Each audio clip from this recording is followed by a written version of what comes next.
बाप रे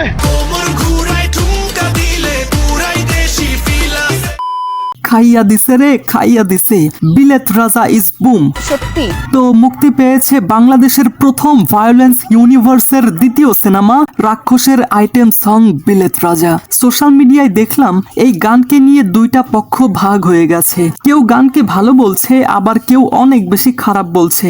ভাল লাগেনি। এখানে পারফর্ম করা নাতালিয়া, যিনি একজন রাশিয়ান অ্যাক্ট্রেস বা মডেল, তাকে নিয়ে এমন কিছু লেখা হচ্ছে যেটা সত্যি খারাপ লাগলো। যাই হোক, এটা নিয়েও কথা বলবো, তবে তার আগে এই আইটেম সং নিয়ে কথা বলা যাক।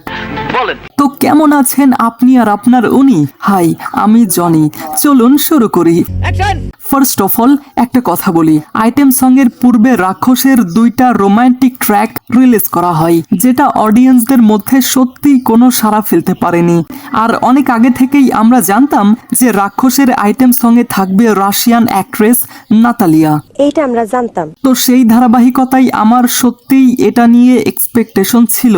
আর মেহেদী হাসান হৃদয় যেহেতু বরবাদে চাঁদ মামার মতো একটা আইটেম সং রেখেছিল, আর সেখানেই তার দ্বিতীয় সিনেমাতে যখন আরেকটা আইটেম সং সে বানাবে, অবভিয়াসলি সে অনেক যত্ন সহকারেই বানাবে, এটাই স্বাভাবিক, তাই না? সত্যি বলতে হ্যাঁ, আইটেম সংটা ভালো ছিল, শুনতে ভালো লাগছিল।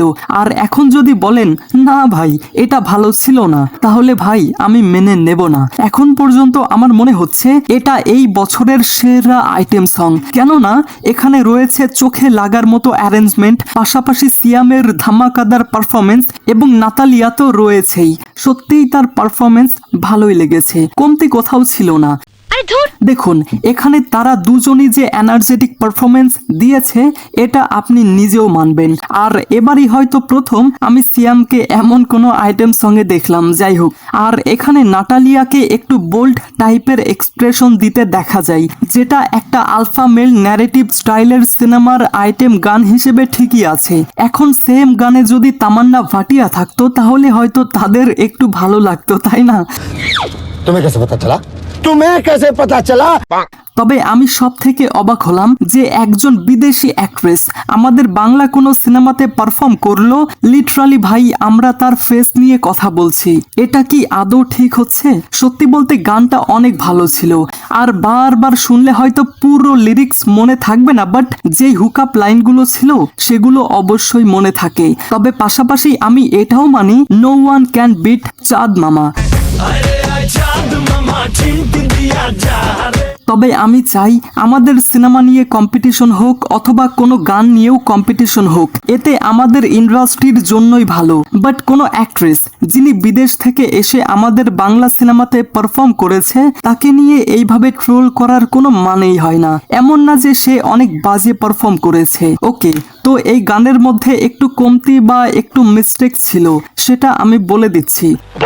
আমরা তো জানি নাটালিয়া রাশিয়া থেকে বিলং করে, তাই অবভিয়াসলি সে বাংলা ভাষা জানবে না, এটাই স্বাভাবিক। যার ফলে এই গানের মধ্যে অনেক জায়গায় সে লিপসিং করতে পারেনি, আবার অনেক জায়গায় সে লিপসিং করেইনি। তবে এই গানের এডিটিং মোটামুটি ঠিকঠাক ছিল, যেটা ঠিক মতো চোখে পড়ে না। তবে আপনি মিলিয়ে নেবেন, এই বিলেত রাজা গানটা বিয়ের অনুষ্ঠান অথবা যে কোনো অনুষ্ঠানের জন্য বেস্ট গান হতে চলেছে।